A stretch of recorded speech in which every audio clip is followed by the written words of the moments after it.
ये बस्तर और कांकेर काफी अहम सीट है बीजेपी के लिए और 4 तारीख को नतीजे भी आएंगे। क्या किस तरीके से बीजेपी देख रही है इसको? देखिए, जो 4 तारीख को नतीजे आएंगे वो पूरी तरीके से लोगों के जहन में है कि इस बार 400 पार के साथों में पूरे देश में भारतीय जनता पार्टी की सरकार माननीय नरेंद्र मोदी जी के नेतृत्व में बनेगी।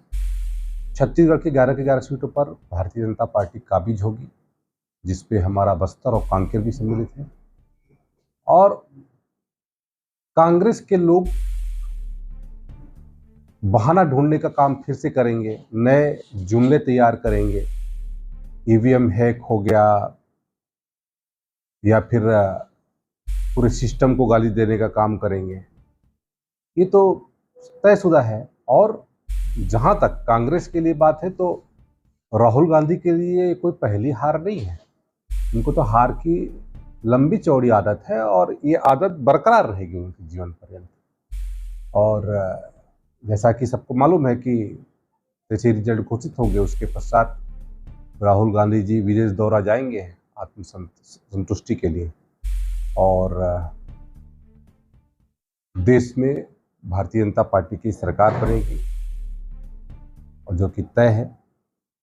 और कांग्रेस और उनके सहयोगी दल जिन्होंने इंडी बनाया था उस इंडी का इंड हो जाएगा।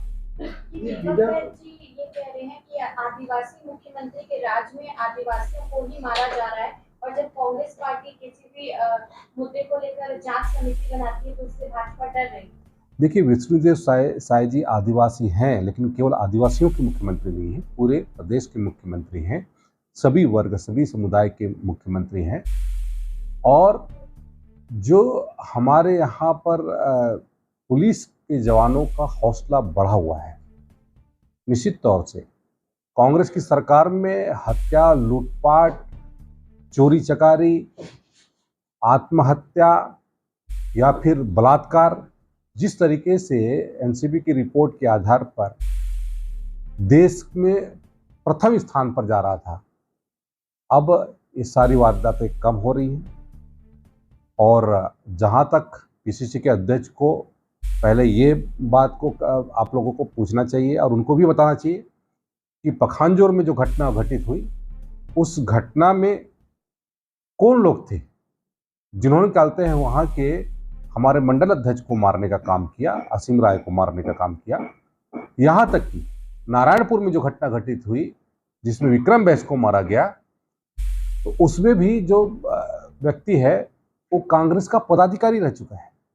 ऐसे कितने घटना है जिसमें कहते हैं सुपारी किलिंग हो रही थी और कांग्रेस से कौन कौन व्यक्ति इसमें सम्मिलित हैं, इस बात का जवाब दीपक बैच को देना चाहिए। दीपक बैच को अपने अंदर अपने गिरेबान में झांकना चाहिए और अपने पदाधिकारियों को देखना चाहिए कि कौन ऐसे लोग हैं जो कहते हैं उनके कार्यकर्ता बन करके आज वहां पर इस तरीके से खूनी खेल खेल रहे हैं। ये मीडिया ने आमंत्रण भी दिया है कि मीडिया चले और वहां की वास्तविक स्थिति देखें। सर, देखिए, सरकार का तो काम ही है, सरकार जाएगी ही, लेकिन मेरा एक बार पीसीसी के अध्यक्ष से आग्रह है, एक बार मेरे साथ चले, पखांजूर चले और मेरे साथ चले कहते हैं नारायणपुर और उन परिवारों से मिले जिन परिवारों की हत्या इस कांग्रेस की सरकार ने, कांग्रेस की पार्टी के पदाधिकारियों के माध्यम से हुई है। और पीसीसी के अध्यक्ष जब छत्तीसगढ़ में लगातार एक से बढ़कर के एक केस होते हैं जिसमें हमारे जवान मारे जाते हैं, जनप्रतिनिधि मारे जाते हैं, झीरम की घटना जो कि कांग्रेस के नेताओं के साथ इतनी बड़ी घटना हुई, कभी खुल के कभी नहीं कहा। नक्सल के घटना को लेकर के यदि पीसीसी के अध्यक्ष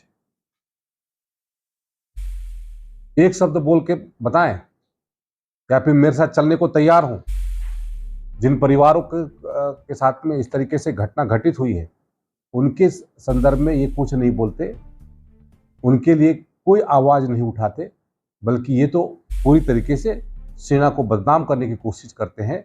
यहाँ के जवानों का हौसला को खत्म करने की कोई साजिश रखते हैं।